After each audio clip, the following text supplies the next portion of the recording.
بچه ها را با خودمون به مسجد ببریم. سلطان محمد فاتح میگوید هرگاه صدای کودکان از عقب صفهای نمازگزاران شنیده نشد، باید بر نسل‌های آینده ترسید. بچه ها را با خودمون به مسجد ببریم. بگذاریم در آخر صفها شوخی بکنند. اگر امروز شوخی میکنند، فردا در کنار ما می ایستند و نماز میخوانند.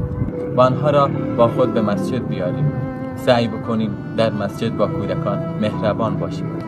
یکی از عادات بد جامعه ما این است اگر کودکی در مسجد اندکی سر و صدا می کند، بزرگترها بر او می غرند و او را تهدید می کنند و این گونه ذوق آمدن کودک را به مسجد در همین ایام کودکی از او می گیرند. سعی بکنیم این عادات را از خود و جامعه دور بکنیم تا بتوانیم نسل‌های آینده را